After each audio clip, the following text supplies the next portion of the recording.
Oh, you didn't know? Your ass better call somebody! The energy revealed. Brooklyn to Queens, reppin' both hoods. Rob and CP, keep it fire, misunderstood. Cheer 'em all out, let the anthem flow. Mets fans unite at the pregame show. From city stand lights to the skyline greens, it's the heartbeat of Queens, the craziest dreams. Rob hype on the mic, CP's the fire spark, together they ignite. Voices like the park, fans drift in jerseys. Legacy bold, the Metropolitan story forever told. Turnstile spinning, the crowd floods the gates. This is family, no time for debates. Crack of the Batman, the roar never fades. Queens in the blood, it's how champions are made. Cheer 'em all out, let the anthem flow. Mets fans unite at the pregame show. From city stand lights to the skyline gleams, it's the heartbeat of Queens, the craziest dreams. 7-line swagger, vibes electric and wild. Mets legacy golden since I was a child. Orange crushed skies, let the battle ignite. Ride for the home team till the last fight.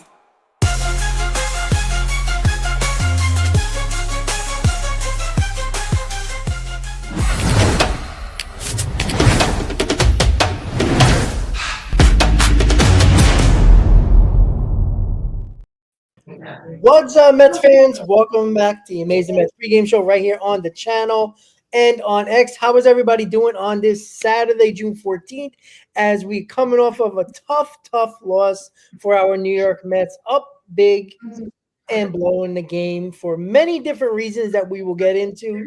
How you doing, buddy? Yeah, I'm doing well. Squandered a lead yesterday. We talked about on the post game with Zach and I know that you weren't able to join, but we'll kind of rehash some things that happened yesterday and how, like, trying to figure out how the Mets can bounce back from such a tough loss. It's going to be a tough task. Drew Rasmussen is really good for the Tampa Bay Rays. I mean, he is one of the better pitchers in baseball right now, especially over his past 5 starts. But this lineup's got to forget. The bullpen's got to forget what transpired yesterday, and we got to go out there and get back to 21 games over 500. The good thing is that this team is still 20 games over 500. But the other thing is that the Phillies are just staying right there, as we talked about right before we went live here, 4.5 games back with the Mets of the NL East. But it's going to be a tight division all season long. I think everyone in this division is expecting that, especially fans of either team. And I don't really see any team between the Phillies and the Mets right now getting out to a huge lead in division. So it's going to be close. It's going to be a tight race, and that's why baseball is great. So let's talk about it. Let's do it. Yeah, it's frustrating, but like you just said, we're 20 games over 500. You have to think about that, and things happen throughout the season that is going to try to derail you. The Senga injury, the yesterday's game where you kind of felt like you had the game in the bag, and in the drop of a dime, I mean, you went to go out to do an errand and come back, and the game's basically, change hands. And that's just the way, the season goes. But you have to come out today against, Rasmussen, who is very good, and you got to just dominate at home like you have been. It was very frustrating yesterday with Mendoza and the decision to take out Clay Holmes. And again, this is the big reason why that I've been saying is that the innings limit is the problem that we're having. And that's what Mendoza is doing. They were talking about it on the broadcast, that they're trying to protect him and the innings. And it's like, why do it now when you're going into the 6-man rotation? You're going to do it even with Senga being out, you're going to a 6-man rotation. So you might as well just let them go, at least until the All-Star break. We were talking before the stream. Going to the All-Star break, it just does not make sense why you would do it yesterday and not do it closer to the All-Star break, which makes more sense. I just don't understand it. He's not even at the 100-pitch inning mark yet. It's annoying. I was gonna say closer to 100 innings pitched, and definitely not a couple of days after Kodai Senga goes down with an injury that's going to sideline him for a month, right? When you have a guy like Sean Manaea coming back, right? You get some of the reinforcements back. Okay, then you can go ahead and start thinking about, limiting the innings and trying to preserve Clay Holmes to get through the end of the season and the postseason. But it's like such a weird time, And at the very minimum, if you're going to do it, I said this on the post game show yesterday. It's like, at least let him go out there for the first batter of that sixth inning, make an even number, 85 pitches. Okay, get the first batter, 6 pitches. Hopefully he gets an out, and then you can make the move to the bullpen guy. But I do agree about the timeline just being weird, especially after the Senga injury. I would much rather have this happen when Minaya gets back, which is going to be at some point given the rehab assignment that he's already on. I know that Montas has struggled, and we talked about that yesterday as well. Montas has not looked good at all. I think they're saying he's going to have one more rehab start before they're going to bring him up. For better or for worse, I mean, he's getting shelled down there in AAA right now. He got shelled in high A ball too, so we'll see what contributions that he makes to the big league club. But at least that's another body to have. That's another option for this team to have. And so without those two guys back officially, just deciding to pull Clay Holmes in that situation was a little bit weird, a little bit premature for me and my liking personally. Yeah, this is where I think they kind of just think they're smarter than everybody else. Like they try to be too cute and too smart about it when it's the obvious thing to do is just let it roll. Like I understand he was coming and they were talking about it on the broadcast during the game that Holmes felt a little tired from pitching in the altitude in Colorado, but that was what 5 days later. Like it should be fine. Like let him go out there and like you said, let him go through the 6. If he struggles, then I can see you throwing in Blackburn. Like I said, I understand the plan that they were trying to do here. Let's save some innings from Holmes. Let's get Blackburn through a game when he got a 4-run lead. I don't think Mendoza think that we were going to blow a lead like that. Like he would be able to salvage it even if Blackburn doesn't have it. And when you have two of your innings eater guys out of your bullpen that had nothing, you kind of out on your ass. And now what it sets up to be, which is another reason why I just don't get it. You have Tyler McGill going, who is an enigma. He can go 6 innings, no runs, or he can go 3 innings and 4 runs. If he goes 3 innings today, who's pitching today? Who's going deep into these games? Who's going to pitch all those innings? So all that bullpen you saved up over the last week or so on really good performances by blowing out teams offensively and guys going deeper into games, you're back to having a bullpen that is necessarily not really being able to use the way you wanted to now. And you set yourself up for a disaster if Tyler McGill doesn't pitch well today. So I thought it was premature for Mendoza to do that. And now it just sets up the situation where we can get beat today and lose a series.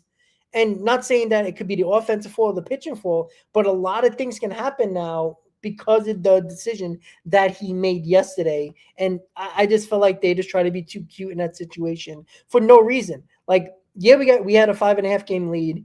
Yeah, we're 21 games over. We were 21 games over 500. But don't take these games for granted. This is the game that you had in your hands where it looked like you were going to run away with this game. And it just an inning just turned into a disaster.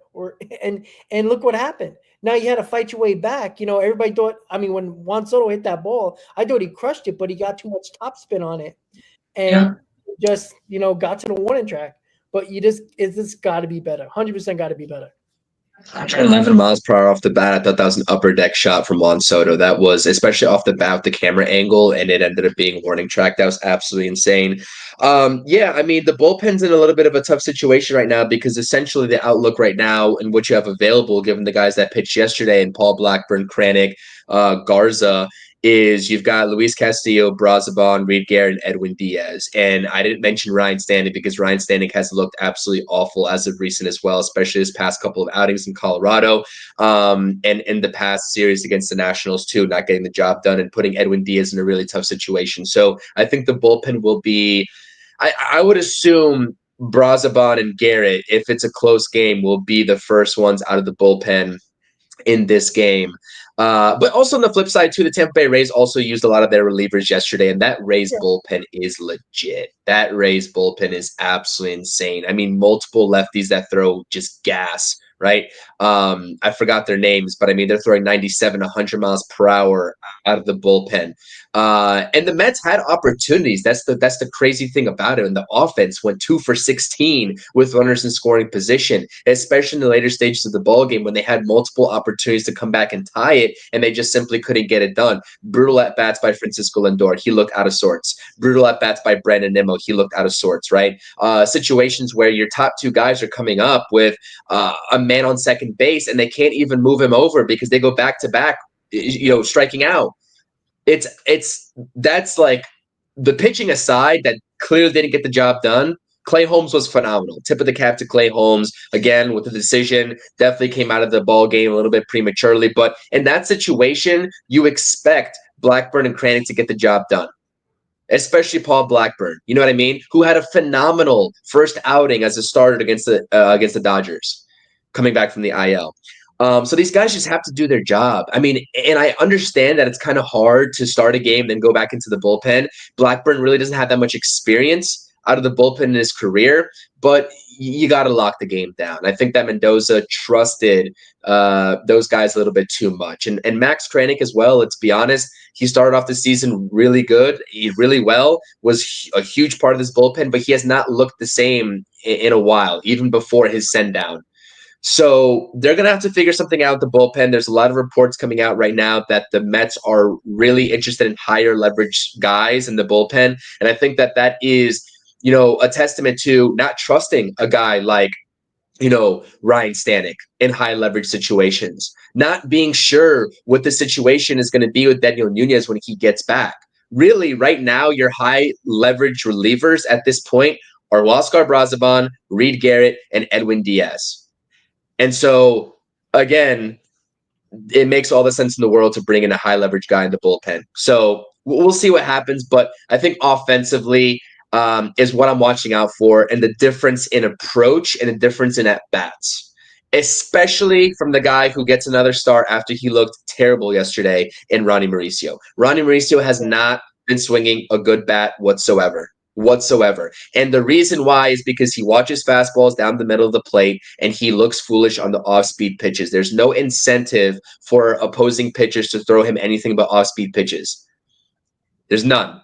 So top to bottom, though, Juan Soto had a great game yesterday. Starling Marte had a great game yesterday. I think Jeff McNeil had an okay game yesterday. He had a hit, but he moved the runners over in one circumstance, and that's at least good, right? Moving runners over is better than striking out. So I think Jeff McNeil had the right idea at the plate. The results just didn't follow. But top to bottom, Alonso also just really didn't have, outside of his double in the early stages of the game, didn't really have a great game. So this lineup against a really good pitcher and Drew Rasmussen, who's only given up 2 earned runs in his past 5 starts, they're going to have a huge mountain to climb in this game. But again, when we talk about the New York Mets being one of the better teams, if not the best team in baseball right now, especially record-wise, you take these challenges and you bounce back after a game like yesterday. You know what I mean? That's what great teams do. So we're going to see if they were able to flush it or not. Yeah. Am I concerned about the team? No, I'm not. I don't like the fact that they're basically their offense is basically, when there's runners on base or runners in scoring position, they're just hitting the balls over the wall, and they're not, stringing hits together to get those runs. And you see what happened. They don't hit the home run. They struggle to drive in those runs. And that's my only concern about the offense. But I still think that's going to change. You got guys like Pete Alonso and Juan Soto, the 270, 280 hitters that I believe they're going to get. Pete Alonso, I think, is going to stay around that mark, and I think Soto is going to get to that mark. And Nimmo's coming along. McNeil is at 270 now. So there's guys that put the bat on the ball. Yesterday, it just didn't work out yesterday. And yeah, Mauricio came up with a lot of opportunities yesterday, and that's just unfortunate. It doesn't matter where you put somebody in the lineup. The base runners will find you. The opportunities will find you. And it's just got to be a better plan at the plate. Ronnie Mauricio has to know that a sac fly is very good in that situation. You got to put the bat on the ball. You do everything you can to put the bat on the ball, because it's not like Tampa Bay was playing great defense yesterday. I mean, they weren't playing great defense. Three errors. I'm saying, put the ball in play and let them make the play. Too many times in situations where the Mets do that to themselves offensively is during a game where the defense has not played well with their opponent. Their opponent hasn't played well on defense, and you're striking out, which makes it so easy for them. And it wasn't like they were throwing completely nasty pitches. They were setting them up the whole time. Like, how do you not know that curveball is not coming? Like, that is his put away pitch. You got to know that. And it's either, prepping for the game or lack thereof. And that goes to the hitting coaches, which I'm not big on hitting coaches. I still think it's up to the player because they all got the iPads. They're all looking at it and going up there with their own plan. You got to be prepared with at least a starter, but even with any pitcher, going to the plate, who's going to be a pitcher, what he throws, what's his put away pitch, what do you think he's going to throw in that spot? You look bad on a curveball. What do you think he's going to throw? He's not throwing you a fastball. They know you can hit the fastball. When you come up to the majors and you were batting 500 in the minors, in Mauricio I'm talking about, they know you can hit the fastball. You can't make the major leagues without hitting the fastball. They're going to throw you off speed and breaking ball pitches until you can hit it or lay off of it and walk a few times. Then, you might get a couple of fastballs here and there. But if you show no plan to not swing at it, they're not going to throw you the fastball. And that's where Mauricio, you saw it with Beatty, you saw it with Acuna. They need to adjust. And Beatty got better at it. Acuna did get better at it at times. That's what Mauricio has to do. And I'm not shocked that he's not a world beater right now. Yeah. I don't care about minor league numbers. I really don't, good or bad. You got to have a plan up there. And it seemed like Mauricio and others, not just him, he is a young kid, but, other guys, certain at-bats are like, what are you doing? Like, you should know that curveball or that breaking pitch is coming, especially when it's this put-away pitch. Well, and that too, but the thing is, how do you get in that situation where you get to a situation where the pitcher is going to throw that put away pitch, right? Because there was a handful of times in certain at bats, especially late in the ball game, where Mauricio got a fastball down the middle. I don't even care if you're going to swing at first pitch in that scenario. I don't care because Mauricio, I know everybody likes to say work the count, work the count, work the count. We saw what happened when Mauricio lets the first pitch, which is the best pitch that he sees in that at bat, go right by him, and that's the fastball. And that's what pitchers are going to try to do moving forward: is sneak the fastball in there to get ahead, and then just feed him a heavy diet of breaking balls. So it's not like he's seeing zero fastballs. He's seeing fastballs early in the count, or at least the first pitch. And if that's a strike, if you're Mauricio and you can't hit a curveball or any breaking ball to save your life right now, swing at the fastball. Swing at the fastball. But on the other hand, and Zach did a good job making sure that this point was put across, is that I understand that Mauricio is still coming back from an injury, and let's be honest, like, I don't think that I didn't expect to see Ronnie Mauricio that early. I know that you probably did, and we had that conversation, but I thought it was still going to be a little bit until we saw Ronnie Mauricio. But Mark Vientos and that injury, good news on Mark Vientos, by the way, he's starting a rehab assignment here soon. Mauricio got called up earlier than I anticipated, even given the AAA numbers, because of the Mark Vientos injury. So it just seems like he was unprepared. And it just goes to show you that there's a whole different level. There's a huge gap between AAA and the major leagues. It's night and day different. And we've seen that already from a couple of guys, Brett Beatty being one of them for the longest time.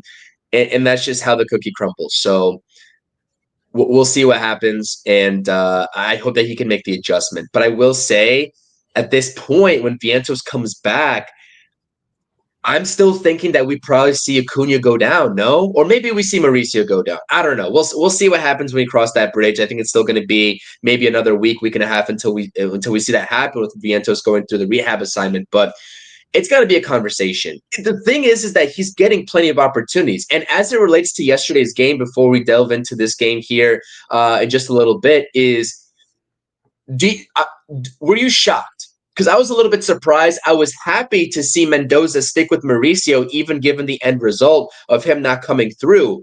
But having a veteran like Jared Young on your bench in that situation late in the ballgame, I would have thought that at least they would have had thought about putting Jared Young in the game for Ronnie Mauricio. Again, I'm happy that they stuck with Mauricio just to see what he has early on in the season in these high leverage situations. But with Jared Young kind of getting ready, the camera pointing to the dugout, him having a helmet and a bat, I thought that they might have made the move at that point, but they didn't. Mauricio was in the game, and the end result is what it is. But I at least like Mendoza's approach in trusting the young guys in the later stages of the ball game. That's what I'll say about that. Well, is it trusting the young guys, or is it trying to develop these guys while winning, which is a bad mix of ways to win or lose games? Like that is the issue that I had. That's why I always, when everybody talks about prospects and wants to see these guys, nobody understands the fact that these guys, unless they're 100% ready, which a lot of the times they're not, when you're in a situation where because the problem with the Mets has been their offense, right? Has been the problem. So, I mean, look, you got Beatty in here, you got Mauricio in there, two guys that, let's be honest, nobody wanted this, or at least Beatty, nobody wanted to be in this lineup or on this roster. It was mostly Vientos. Mauricio, who knows if he would have been here if it wasn't for the Vientos injury. The fact that Mendoza didn't make that move tells me he's trying to develop while trying to win. That is a dangerous game to play, because you end up a day like yesterday when, what did Mauricio leave? 6 men left on base yesterday? Now, I'm not saying that if Young would have came into the game, or, Mauricio didn't play yesterday and somebody else played him besides him, and it would have been a whole different outcome, we're never going to know.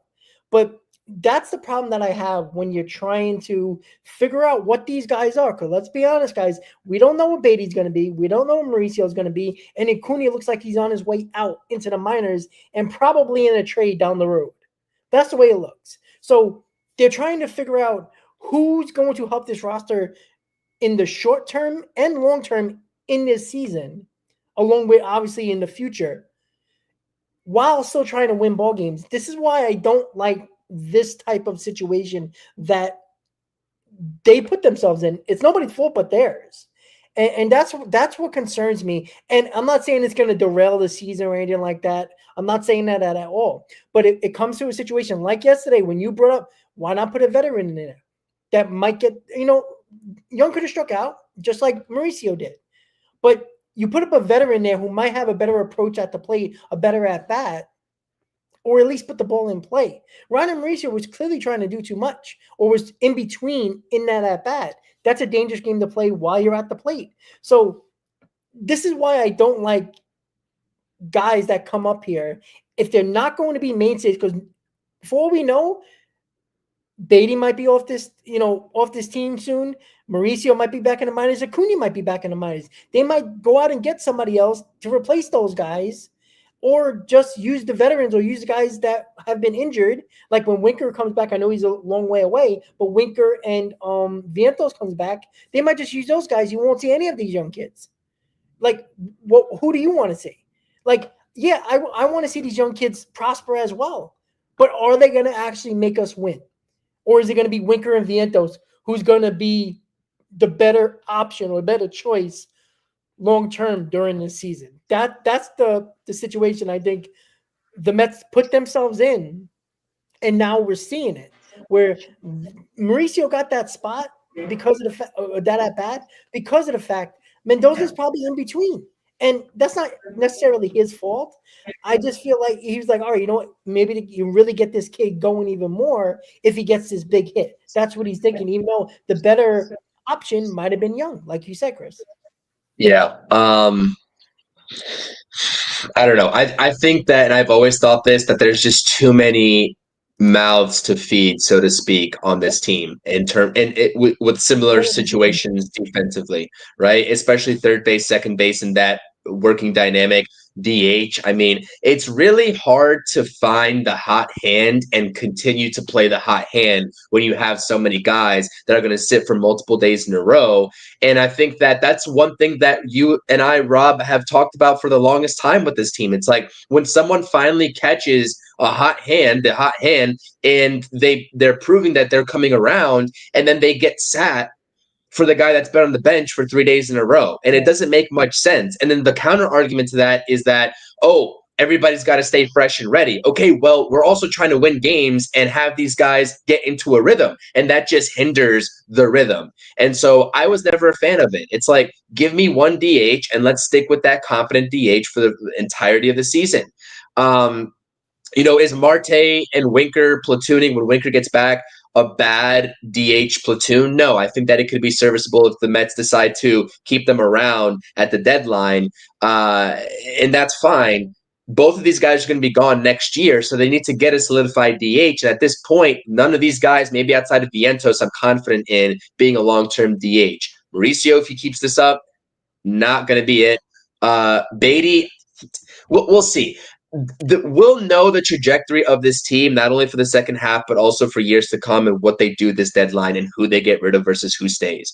That's what I'll say about that. Like, this is going to be a huge deadline, because now you have depth, and it's becoming depth that is getting older and not making much. It's not paying much dividends for this organization. So they have to offload some of this depth and try to convince a team that they can be a cornerstone piece for a team like maybe the White Sox or maybe the Marlins, etc. And they might have a hard time selling these teams on that, especially given some of these performances. So I think that the Mets are also trying to save themselves in these negotiations by limiting a guy like Luis Angel Acuña's playing time. We've talked about this before, but again, the trade deadline is over a month away, and we'll see what happens. And at this point, the main focus should be winning ball games, and that was a winnable ball game yesterday that they threw away. And you got to move on, and you got to get it today. That's the bottom line. Yeah, and Chris, let me just ask you, who's our second baseman? Who's our third baseman? Not a direct answer, right? That's the problem. That is the problem with a logjam. That's why when I talk about when people are like, oh, we can't trade this guy, we can't trade this guy, you're damn right we can. You know why? Because it takes one of those guys, regardless if you're wrong or right? Nobody's going to know until it actually happens if the guy that you determine to be our second baseman or third baseman or whatever position and says, all right, we believe in this guy and we're going to trade this other guy or maybe even two guys that play the same positions. Log jams always aren't, especially with position players, right? Log jams on a roster with position players is stupid. It is so dumb because you want to keep these guys fresh. Also, you also try to win. It's a bad combination. It's a bad combination. Right? When Acuna had the job over Beatty and Beatty got sent down, Acuna lost the job. Beatty got hot, and now Acuna is barely even starting. He's basically a guy. He's like the 26th man on the bench. Like, that's what he is. Like, how is that developing anybody? That's why it's stupid. That's why I keep on saying you got to, at some point, they got to choose who is going to be on this roster and who is going to be trade bait. You can't keep them in the minors because they're going to lose value over the years. And if they're not helping your big league roster, find a team that will take them to better your roster. This has been years in the making that I've been talking about this. It does not work. Unless they change positions and you need let's say if there was a center fielder, let's say Acuna is a great center fielder or can change it to a center fielder. Move him there if he's going to help your lineup long term. If you're not, you're wasting your time. Because all you're doing is leaving him on the bench. He's not developing, which is ultimately hurting your team overall, if not the present, in the future. So the value is still there. Give it to a team. Like, that's what I just don't understand. And it's frustrating because this team is too good to play these type of games, right? When do teams, good teams, best teams in baseball, start bringing up 3 or 4 guys that play the exact same positions and they're sitting on the bench while one guy's playing, might play 2 days and then have 2 days off? It doesn't work. You got to make a decision. And I still believe that the president of the baseball office and David Stearns mostly and Carlos Mendoza are in between on each one of these players. They got to make a decision. Because if you're in between, you're going to have a half-ass deadline, just like too many years the Mets have. And then you're going to miss the ball on certain guys that can better your team. And it end up costing you in the playoffs, like it already has in 2022 and what it did last year. I think the best recipe for when Vientos gets back from his rehab assignment is put him at DH, let him be the DH, put Beatty at third base, and then if you got to make a decision on Brett Beatty, is he staying or going at the trade deadline? I still think that there's a very big possibility that he is on his way out to get some value in return because there's a logjam. Or if not Beatty, then it's going to be Beatty or Mauricio. Anybody. Honestly, Chris. Anybody, right. But like Beatty, Mauricio, all 4 of them, I don't care. Right. I don't care who it is. Make a decision. Keep 2 get rid of two because Right. it's stupid to do this. It really is. Well, yeah, that's the thing. It's like they're not going to ship all of them out. They have to make a decision. I think you got four viable options right now, right? So definitely two of them, I think, would be a really good package if put together for a guy that you really like at the deadline for the Mets. Um, with the way that Beatty has looked, to be honest, I would probably prioritize keeping him. But I think that he probably provides the most value before Mauricio and before Acuna, and that's who teams are going to want first and foremost, given what he's done in that 3-week stretch when he got hot. But yeah, man, I think that if you're trying to win ball games before the trade deadline hits, Vientos, DH, Beatty's your third baseman for defensive purposes because he plays a better third base objectively than Mark Vientos.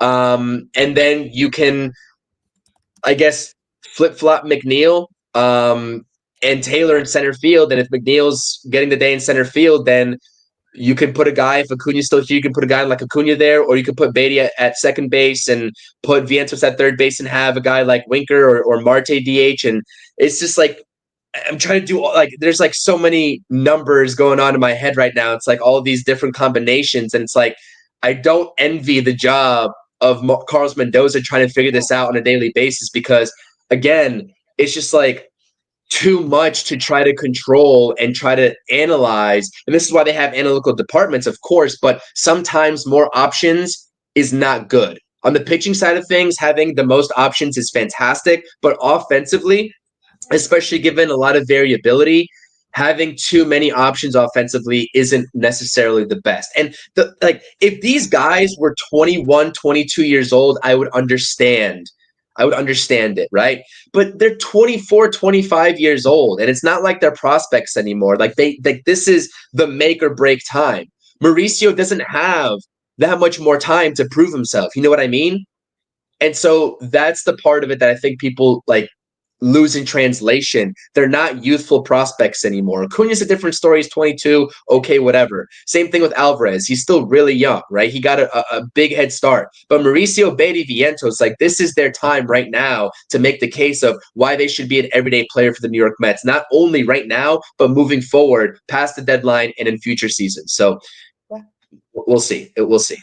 Yeah, I just don't get it. To be quite honest with you, we complained early in the season, the beginning of the year, about platoons. We don't like them. I don't care if it's the DH with veterans, with Winker and Marte, with Acuna and Beatty. It's just now when it comes to Beatty, like you said, Mauricio and Vientos, these guys are right in the middle of their 20s, where it's got to be make or break time, like you just said.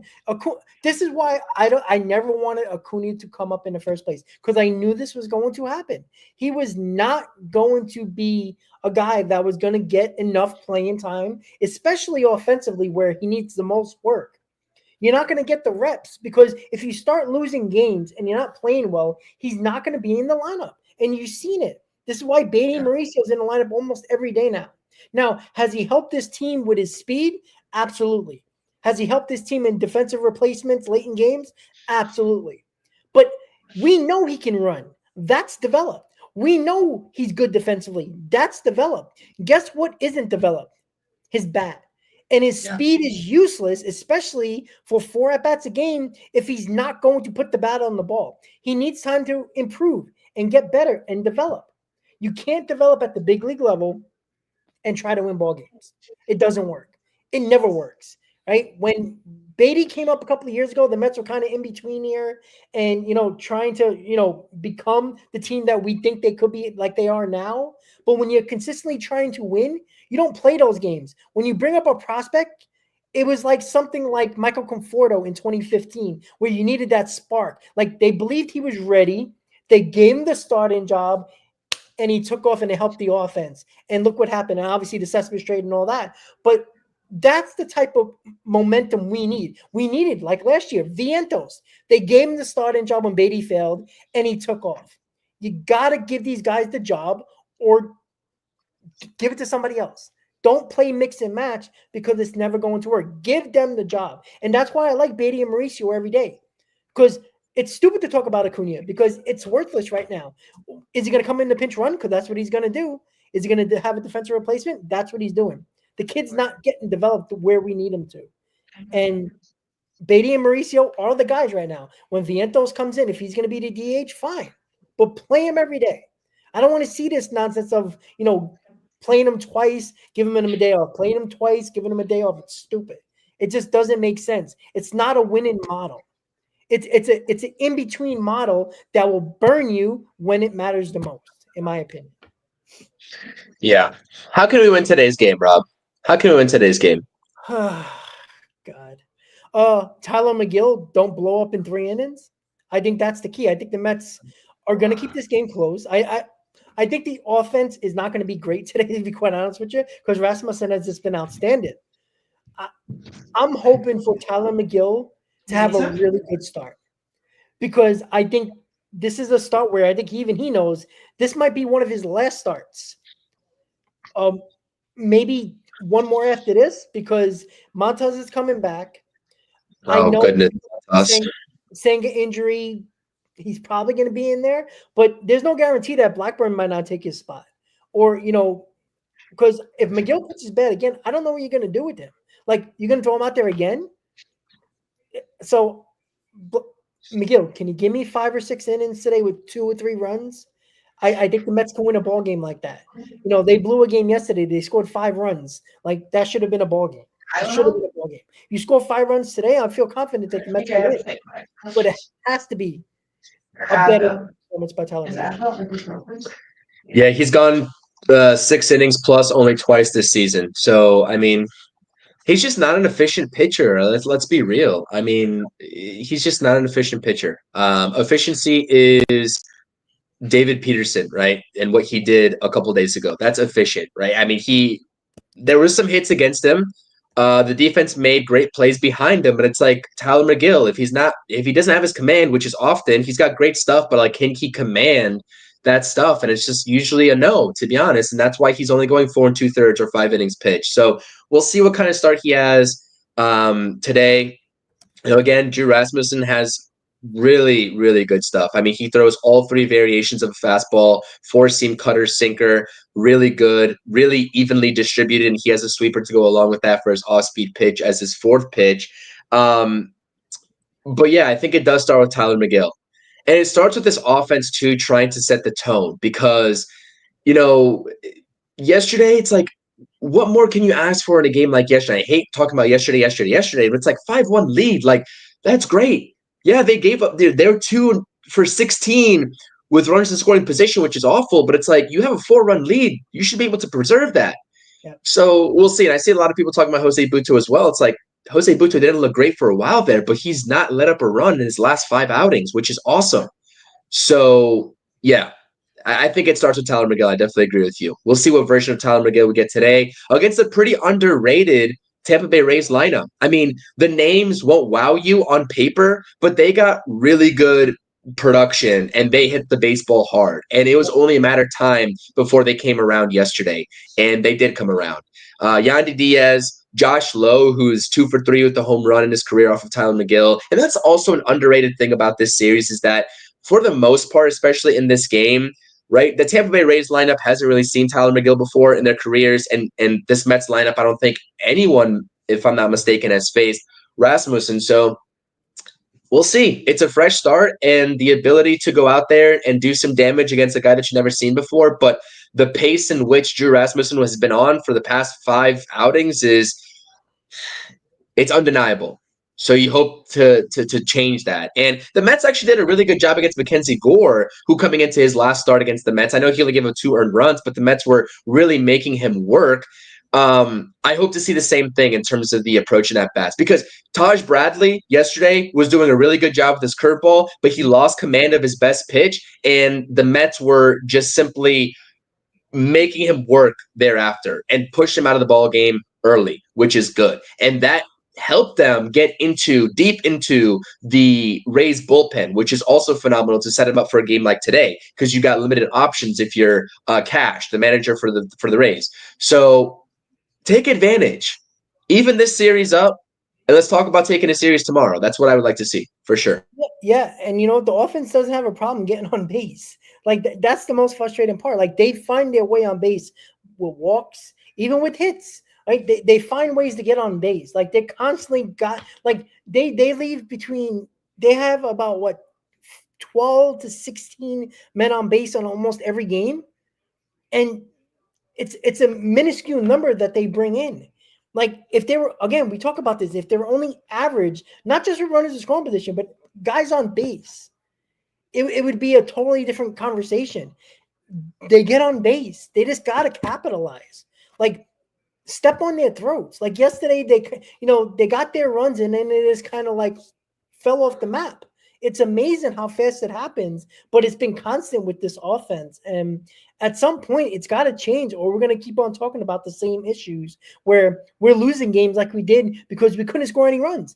It was 5-1, and left 3 men on base, left 2 men on base, left 2 men on base again. And then look what happened. 1 inning turned the whole ball game around because you can't back on. And that's the problem with this lineup. They got to get it together. Figure it out. Beat Drew Rasmussen. Don't rely on Tyler McGill to win you a ball game. If you do, you're going to have a very hard time to win, or you're going to have to come back with late heroics like this team has offensively late in ball games, but you can't always count on that because it's at some point you're not going to come back. And it was similar to yesterday. It can't repeat itself. That's a huge point too. I love that you said that because that was the same thing that we saw in that last game of the National Series is that they put up 4 early runs and then they just stop, right? It's like, okay, we're done scoring runs now. Pitching, go do the job. You know what I mean? And we saw in that game too, when Stanek came in, nothing is easy, especially with the 4-run lead, right? You would think it would be, but it's not. So it's like the offense has to just keep on, progressing throughout the game. 4 runs, 5 runs is not enough. Sometimes over the course of 162, the bullpen gets fatigued. You know what I mean? Some guys are on innings limits now. You got to go out there and be constant, consistent throughout the entirety of the game because it's like they'll score early on in the ball game, the first 3 innings, and it's just like, all right, we're done. We're going to go out there and play defense, and then we're going to go 3 up, 3 down. Maybe we'll get a double, leadoff double. We won't move them over. We won't score. It's just like that's what frustrates me. Just like you said, step on their throats. When you get 4 runs, you can't be satisfied. And we've seen that as of recent. Yeah, the Mets gave him a sliver of hope, and they took it and they ran with it. And so I was watching the game with my dad yesterday, and my dad kept on saying, these runs that are not scored that we're losing, missing those opportunities, it's going to come back to bite us. And I'm telling my dad, come on, we're running 5-1, relax. It's fine. Not thinking that Clay Holmes is going to come out of this game when he was rolling. And then my dad looked at me and goes, you see, age does that to you. That's exactly what he said to me. And I'm like, yeah, you're right. You got the scars, you got the scar tissue all built up. So I understand. And, again, He's been through a lot with this team. Yeah, he really has.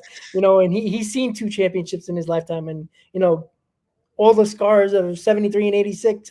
73 and 88, and got all the other ones that some of us might have seen later in the years or earlier. 06, 15, and 22, all that stuff. But it's just amazing that from young Met fans to old Met fans, we got those scars for years and years, and we always think the shoe's gonna drop. And my dad said it to me, and it was like the 6th inning or the 4th to 5th inning, something like that, where the Mets were just cruising, and he's like, "Yeah, this is gonna bite us in the ass," and it's like he was right. And he looked at me and just gave me that stare. I'm like, "Yeah, you're right," and just. Don't let that happen again today. That's all I can say. Game is delayed, by the way, due to rain. Yeah. All right. Game is delayed. Woohoo! Well, I got nothing else. Honestly, I got nothing else. I think we said it all from yesterday to today. I think this is a really big outing for Tyler McGill. If anybody's in the New York area, is the rain supposed to stop? Like, are they actually gonna get this game in or what? I'm curious. I'd love to know that.